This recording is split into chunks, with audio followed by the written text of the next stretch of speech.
Welcome to another episode of Go, Go, Grow. This is the coaching style podcast that helps business owners and entrepreneurs grow their businesses. If you're looking to do that, you are in the right place. I have expert guests join me each week, and today I have Joe Jamison. And Joe's going to share with you a unique perspective. He actually has built his business on his passion. And I know so many of you out there have done the same. So let me give him a proper introduction. Joe is the founder of VisitAble, and I have the pleasure of calling him one of my clients. So Joe, welcome to Go, Go, Grow. Thank you, Michelle. It's so great to be here with you. Awesome. So one of the things that I love about Joe and so many of the entrepreneurs that I talk to is you start your business because something sparks you. You have a passion and you want to share that passion. So Joe, can you give us some insight into what type of organization, what kind of business VisitAble is, and what motivated you to start it? Absolutely. I'll first give a high-level overview of what VisitAble is trying to achieve. VisitAble is really trying to change the way the world views disability. And what I mean by that is a lot of times people think about disability from the lens of ADA compliance, and sometimes don't view people with disabilities as people, but rather, this could be potentially a lawsuit or a complaint or, a bad experience. And it creates this more outlook that's more reactive and punitive. And we'll hear things like, we'll make a change when we see a person with a disability, or we don't have any problems because we don't get any complaints. And, it's kind of creates this chicken and the egg scenario, where of course people with disabilities aren't going to be coming to an establishment. And if they're not there, there's not going to be any complaints. If the organization doesn't proactively make an effort to be more inclusive and welcoming and accommodating to those with disabilities. So we're really trying to help people think about disability and accessibility in a more proactive and positive light. And we do that through asynchronous disability inclusion and awareness training, coupled with an advocate certification program that we've created for organizations. We're hoping with that certification to create more motivation for disability awareness, more accountability in terms of making sure an entire organization is trained, and to make a statement that disability isn't just a charity case that needs donations, but this is something that can differentiate an organization to help them recruit and retain their clients, employees, and any other stakeholders that they care about in their organization. And I founded the company back in 2019 because my father has used a wheelchair for my entire life. And growing up, I noticed how, it wasn't just about ramps and elevators, but, people were treating my dad differently than the rest of my family. There were times where we would go places and people would ignore him and only speak to me. There were certain times where people would ask intrusive questions that were a little bit too personal and irrelevant to the task at hand, or times just people would use verbiage that was outdated and offensive, and they just didn't know any better. And I thought that, these people weren't all bad people. They all didn't have bad intentions. They just didn't know what they didn't know. But regardless of the intentions of how good a person that was, my family, myself, my dad, and the rest of us, often felt excluded and unwelcome in those scenarios. So VisitAble is really my passion based on those experiences to try to create better experiences, to give organizations and employees the tools to create better experiences for people with disabilities to live, work, play, and thrive. And we're really passionate about creating genuine, authentic training where people can actually empathize and create a more culture of empathy rather than just based on compliance or doing something reactively. That's definitely something that is based in passion and filling a need, because you're absolutely right. So many people don't realize that just like every other aspect of our lives, verbiage changes. The way people want to be interacted with changes. The way women, Think back to the 60s and 70s, the women's feminist revolution. Women wanted to be seen different. Now, I don't see myself as a feminist. I see myself as equal in every way to everyone else out there. I don't like to see differences pointed out. I want to see us all treated as equals. I'm going to assume that's how the disabled community wants to be seen. They want to have the same opportunity to enjoy and experience everything life has to offer the same as everyone else. Absolutely. It's not about, calling someone special or, trying to give someone special attention, but giving people the same access, independence, and opportunities. Those are the three things I'm really passionate about creating more of for people with disabilities: equal access, equal independence, and equal opportunities. And by creating, situations where accessibility is thought of proactively ahead of time, and there are options available and flexibility incorporated, things like that. That's going to allow those three things to be equal and to allow people with disabilities to be on the same playing field, and enjoy the same opportunities as everyone else. So I always find it interesting when I talk to entrepreneurs, and you've been in business now for 5+ years. I always want to say, okay, what brought you into entrepreneurship?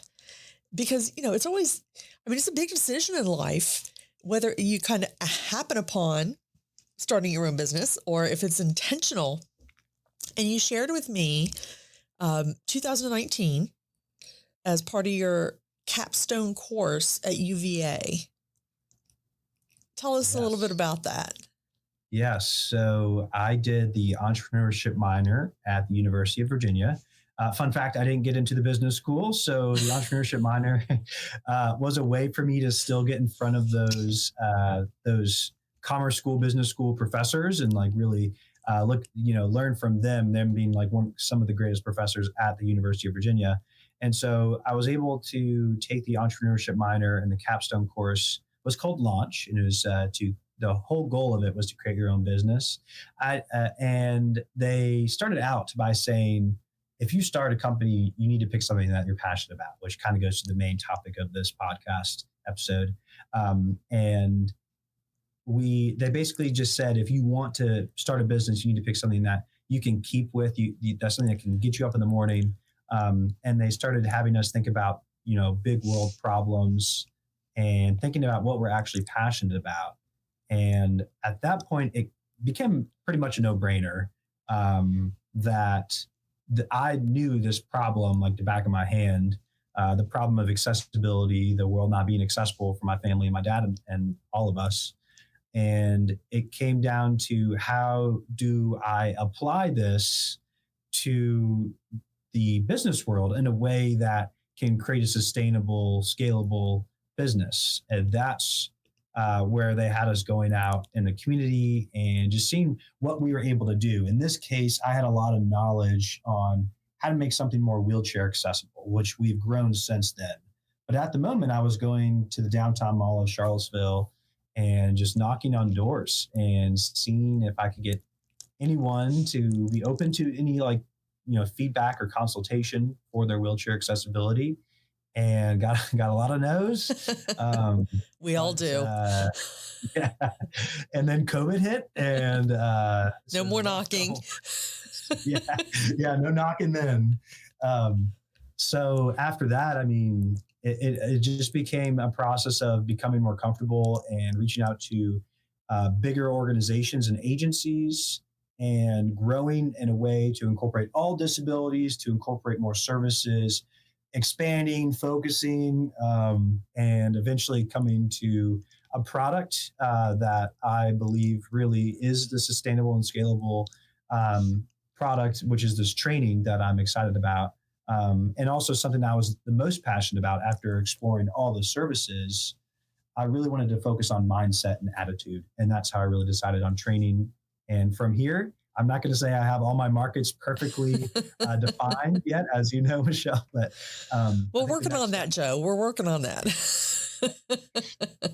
But maybe that was a bigger answer than you were hoping for, but that's kind of well, there's how we got to There's three things there that you brought up that I kind of want to unpack. So the first one is going to be just, what are we talking about scope wise? Because people may say, okay, well, how big of a community are we talking about? First of all, let's be very, very clear here. The disabled community is the largest minority group in the U.S. Yes, it is considered a minority group. So when you're talking about things like DEAI, when organizations have a DEI framework, is it a DEAI framework, A being accessibility? So largest minority group in the U.S., 28.7 is the most recent CDC number. And how many million is that? That's more than 70 million. CDC does have 70 plus million on their website. And 2 points about that. Over the last, I think, 30 some years, that number's grown. I think it's 64%. Sounds right. You're right. Yeah. Okay. And what is the key point that you always add? The only minority group that anyone can join at any time. I've heard DEI consultants tell me and others that disability might be one of the best places to start a DEAI journey because of the relatability, the fact that anyone can grasp the next day they could have an accident and have a disability, or Right. most likely someone in their family or someone that they know or someone in their friend group has a disability. And I heard someone tell it to me bluntly. I don't like to say this bluntly, but I'll quote them so it's not me saying it directly. They said, if someone says they have never met a person with a disability, they're probably wrong, because there's so many disabilities that are invisible, that you won't know, that are non-apparent. So let's talk about that. Let's talk about that. Absolutely. You mentioned your father's paraplegic. He's been in a wheelchair. So someone might readily see him in passing and say, okay, he is a disabled person. If somebody's walking with a red-tipped white cane, they may say, okay, he or she is a disabled person. If someone is neurodivergent, they may not know that. Mm-hmm. If somebody is unable to live on their own, if they're unable to take care of themselves, they may not know that. That's disabled. Give the audience some other ideas of why this is so prevalent that they may not know. What are some of the other categories that we need to be aware of and sensitive to so that we can be inclusive and accommodating? Yes, absolutely. I'm going to pull up how we break it down in our training. There's a million ways. I tell people this all the time. I've heard this broken down a million ways. I try to take a more social model of disability, if that makes sense, and like really hearing how people identify themselves and applying that. So one that's very obvious is the mobility side of things. We group mobility, body structure, and dexterity into one section. Dexterity would be using hands, and that affects things like opening doorknobs and twisting your wrist and grasping and things like that, and silverware and all these things. Body structure could be a little person, so someone with dwarfism needing lower reach heights for accessibility, and mobility is more graspables, wheelchair user, someone that uses a cane, someone that uses a walker, that kind of thing. There's also a big category of non-apparent disabilities. That includes mental health illnesses. It includes, it doesn't traditionally include in a disability definition, but we like to include accessibility and accommodations when it comes to our training. So there's mental health aspects. There is non-apparent disabilities that dips into neurodivergence. It could look into developmental disabilities, learning disabilities, things like ADHD and dyslexia and things like that. There are speech disabilities. It could be someone with Tourette syndrome. It could be someone with a lisp. So many different types. There's neurodivergence, which includes things like autism, Down syndrome, dementia, and much more. You don't want to isolate different types of disabilities because they all exist simultaneously, and there are different degrees and different combinations. But there are so many types of disabilities that you may never know exist, and sometimes that means that people might request an accommodation, and when they do that, sometimes they're met with maybe defensiveness or just a lack of awareness of why an accommodation would be needed, and they assume that there has to be some type of physical appearance for that accommodation, and it creates this difficulty both employment and on the customer facing side. So it's important to trust people with the symptoms that they're going through, with the accommodations that they need. That's one of the big things that we have in our training for people to take away. Absolutely. And one of the, I think, most impactful pieces that I've seen that you've prepared is the 7 golden rules of disability inclusion. And it's just a 1-page document, and it really highlights 7 things that they seem to be common sense, but they're not. And a lot of it are things that have evolved over time.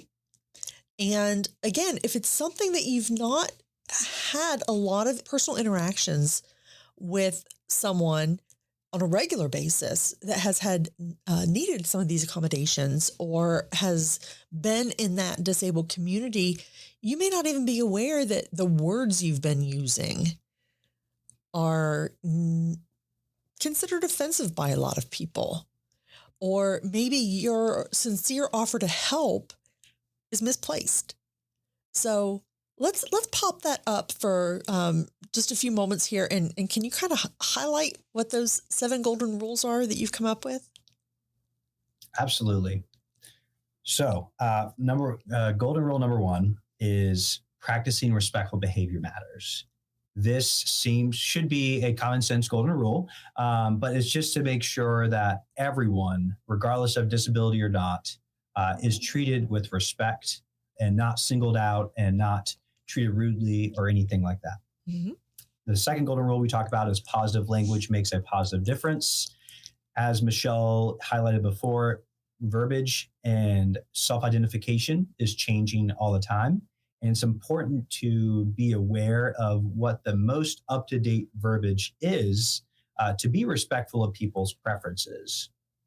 Number 3 is validate before assuming. This is the point I was just talking about with not necessarily assuming because someone looks a certain way or that you grew up thinking a certain thing was how it's supposed to be done, that everyone wants it that way or everyone needs help, right? It's important to ask before assuming someone needs help or before assuming that you doing something is going to be helpful. It could potentially, mess up a routine or, yes. Your help might not be wanted at all. Rule number 4 is give everybody a seat at the table. This is especially important. One of the things I mentioned I'm passionate about is giving people with disabilities more opportunities. People with disabilities, are extremely valuable employees, and making them be at the table as employees, as customers, as a feedback mechanism on the board, on the volunteer board, whatever it might be. Having them be part of the decision-making processes and planning can really make experiences better for not just people with disabilities, but everyone. And rule number 5 is strive for universal design. So universal design is basically accessibility on steroids. The idea of universal design is that something, whether it's a product, a space, digital or physical, anything, it works for as many people as possible, including people with and without disabilities. A simple example could be curbside pickup. During the COVID-19, it was extremely helpful, right, for people that were, very susceptible to getting sick and having really bad symptoms during COVID-19. But it was also really helpful for people with mobility challenges and disabilities to not have to get out of the car. 6th golden rule is controlling what you can. So, this is in recognition that not everyone has the power to install an elevator. We know that. And there's so many different regulations, and, there might be an architectural review board and a city policy, and, so many different bureaucracy, red tape sometimes. But the thing is, the important thing is to make progress. It might be that you start the conversation with the architectural review board. It might be, if you're a frontline staff member, that you're just pulling up chairs to tables outside of the use of a meeting room or something, so that people can navigate the space more easily. And anyone in any position or any role can do something to create a more accessible environment. Rule number 7 is to be proactive. This is one of the big parts of what VisitAble is trying to accomplish. As I mentioned in my intro, being proactive means that you are thinking ahead about accessibility. You're not waiting till a problem comes up. You're asking about accommodations ahead of time. You're allowing yourself to give visitors the opportunity to prepare, to read information, to request accommodations. When they're not on the spot, when they're not on, during their visit, they can actually enjoy that visit because everything was taken care of ahead of time. And those are the 7 golden rules of disability inclusion. Very nicely presented. I mean, think about it. If you were having guests in your home, what do you do before then? Of course, yes, you clean up a little bit and, make sure they have, if you're having overnight guests, you're going to make sure they have clean linens and whatnot. But if you're preparing a meal and you know that one of them has an allergy or one of them, only eats specific things, you're going to ask them, okay, I'm going to be preparing dinner. Do you have any specifications? Or, you're going to ask other things about how can I best prepare for you to enjoy your visit to my home? It's the same thing. Michelle, you brought up one thing that I think I forgot to mention before. Chronic illnesses are a big part of accessibility and accommodations. When you were asking about the different types of groups within the disabled community, there are thousands, if not more, of different types of chronic illnesses that need accessibility and accommodations. They might use mobility aids or different type of equipment. And things like dietary restrictions are big, right? For people, chronic illnesses, there are people that have religious affiliations that affect dietary restrictions. You reminded me that that's also a crucial part of accommodating, and also that chronic illnesses should be included within that broad scope, in my opinion, of non-apparent disabilities and that kind of thing. Yeah. And not saying that cat allergies are a disability, but my mother came to visit and she's allergic to cats. She was staying for a week. I have 7 cats. I bought her an air filter for her room. I would do it for a guest. If I'm a business owner, I'm going to do it for my customers, clients, visitors, employees. That's what you do. That's what you do. You're a good human. Be a good human. Absolutely. It's just as simple as that. And then sometimes it's like, wow, when you break it down like that, it's like, wow, how do I have a business? Right. But it comes down to like, making sure people understand, like, a reminder, this is what takes being a good human, what it takes. And then here are some of the things where it goes wrong when you apply it to people with disabilities. And here are some best practices to counteract that. And that's kind of how we approach that conversation, if that helps at all. So before you and I met, and I was referred to you that's how I get most of my clients, referrals, by a mutual friend, Dasha. She was my co-host for season 1. And you're also one of her clients for other expertise. Mm-hmm. She and I were talking, and she's like, I think you could probably help Joe, but I'm not sure. Let's talk this through. And she said, okay, well, he wants to be able to scale. He's looking for more customers. I'm like, okay, well, let's work this through. And I said, okay, so he wants more customers. Okay. So what does he offer the customers? Disability inclusion training. Okay. So what are the customers' goals? Well, she's giving me all these different things. And I said, no, the customer's goal is to make more money. So how does what Joe offers make the clients more money? It helps them bring more guests, more clients, more customers. It helps cement those relationships. It helps word of mouth, because if you are in any group, I don't care if you're in a fraternal organization, if you have a big old family,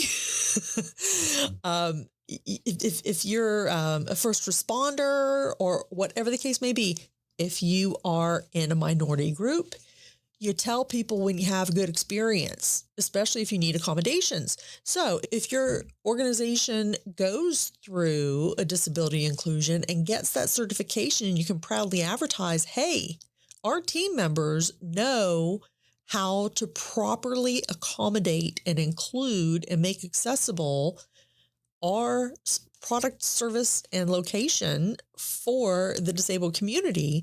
That's going to get you more business. So part of the focus of this podcast's episode featuring my friend and client Joe is to share how to start a business based on your passion, how to address your clients' needs by feeding your passion. And we went through that painful exercise at the beginning, didn't we? Yeah. Oh, yeah. Are you still having flashbacks from that, Joe? Yeah, I feel like we need to do it again. Me and Dasha were talking about it. Yeah, we talked about going back to that ICP examination. Who is your customer? But the third thing, Joe, the last thing I wanted to really bring out for the audience. So you've started your business on your passion. Clearly, this is something near and dear to you, and you want to be an advocate. In fact, you're just like my tagline is build, train, grow, launch, coach, scale. Yours is educate, advocate, empower. Yes. Who you are, that's what you do. And it's so needed out there. And one of the things that that we've talked about is expanding the opportunities that you've already had to advocate on a more public setting. I mean, you've already done conference speaking and speaking to community groups and state and local authorities. And I mean, your clients are quite a few government entities, law enforcement, travel and tourism, quite a few major hotel chains.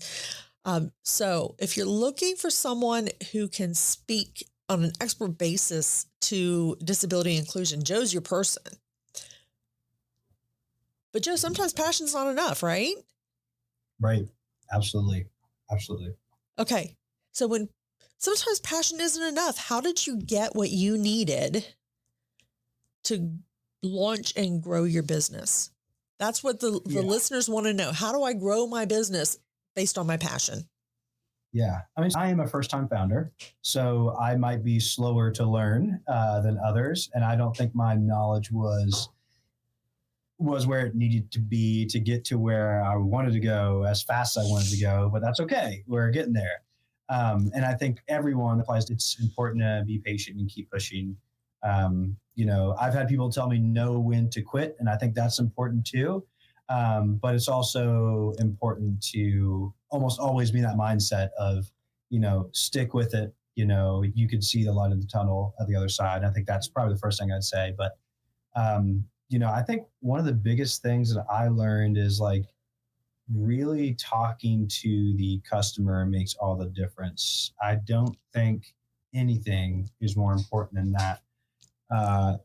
You can go and make your product, but here's the thing, like you can do your products in iterations. I've had so many people educate me on that, and it's so true. You want to get a product that's good enough to get in front of a customer to get feedback, and you don't have to charge a lot at first. But when it's time to pay the bills, having some type of like part-time job or something to start out with, working your way up in this iterative process really helped me, like not trying so hard to get a perfect product at first, but like going to talk to a bunch of customers.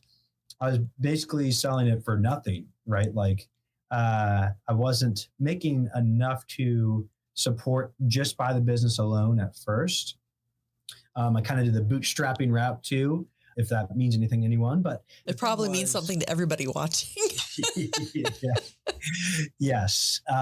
But also that's where my perspective is coming from. As I continued growing and I made that next iteration, it was really just like, how can I get that next iteration? At that point, you can start charging more. And the one thing that I learned, maybe the thing that I wasn't really well equipped to do, was pricing.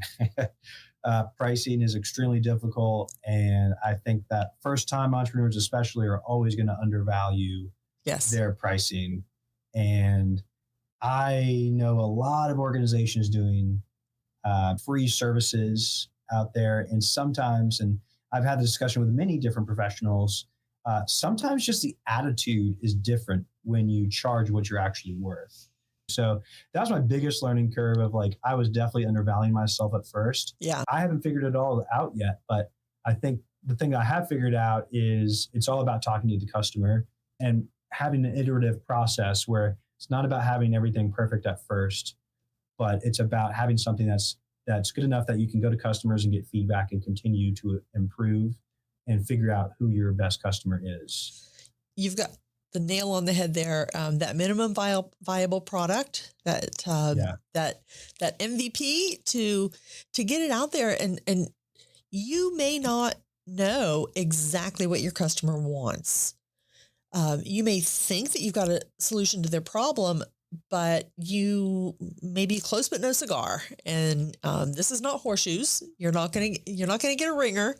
So you need to go out there and see what your solution, how close your solution is to what they need, and you are gonna have to pivot.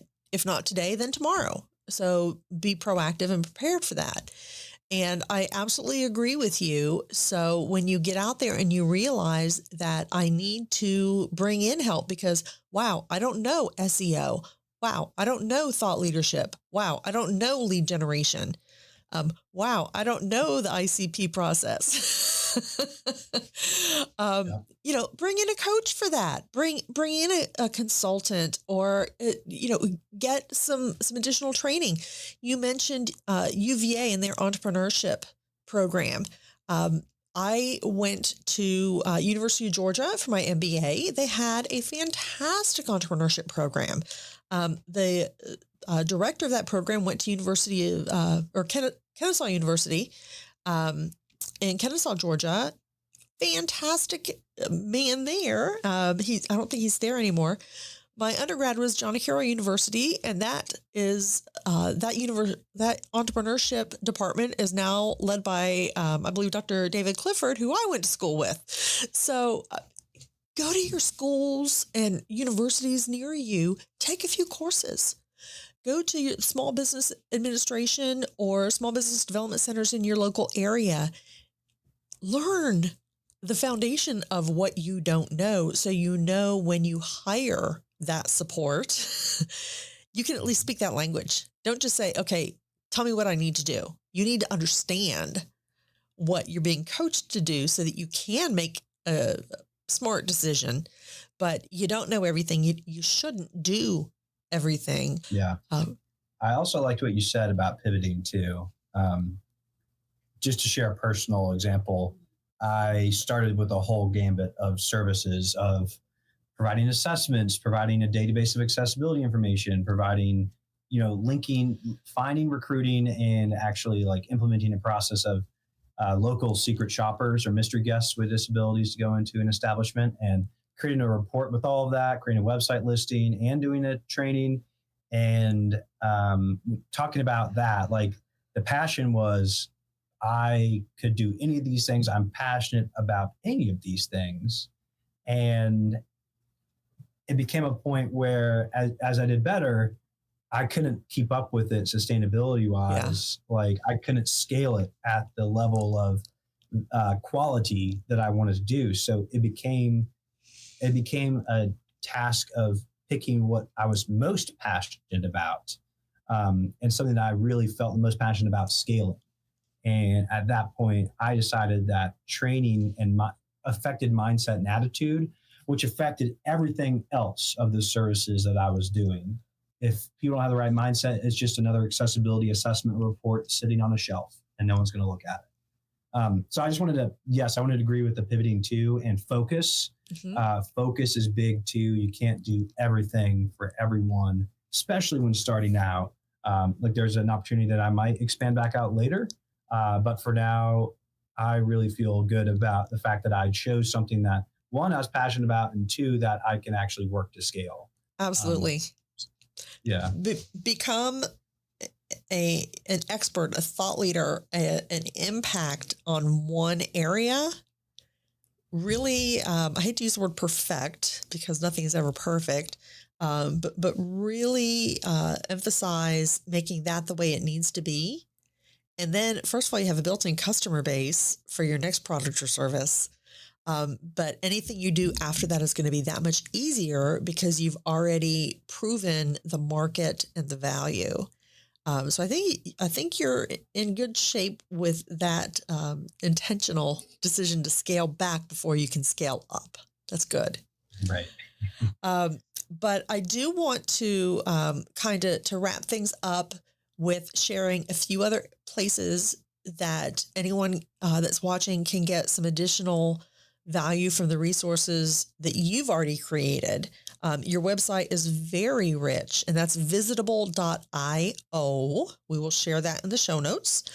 It is very rich with resources such as blogs, a nice spread of topics relating to not just inclusion, accessibility, accommodation, but also compliance and from the HR management side. So there's just a wealth of information there. You put out a newsletter. You can sign up for VisitAble's newsletter on his website. We will include your email on the show notes as well.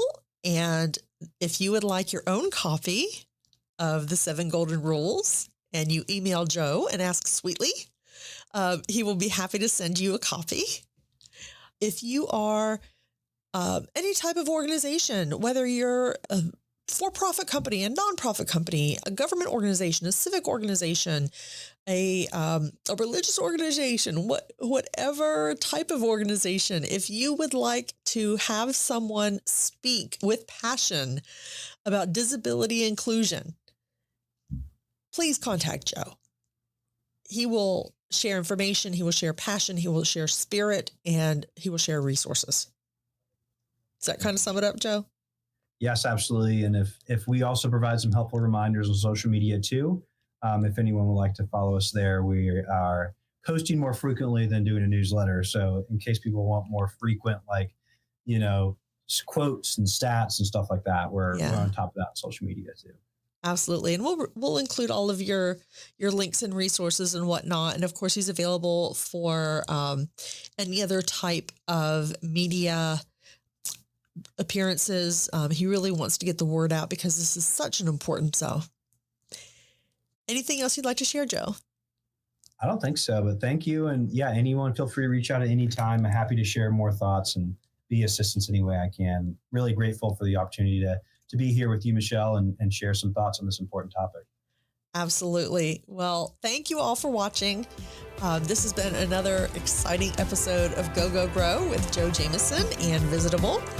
I hope you enjoy the next episode coming up, and please do share it with another entrepreneur, colleague, or friend that can find value in scaling their business. Check out the show notes, check out the resources, and have a great day growing your business.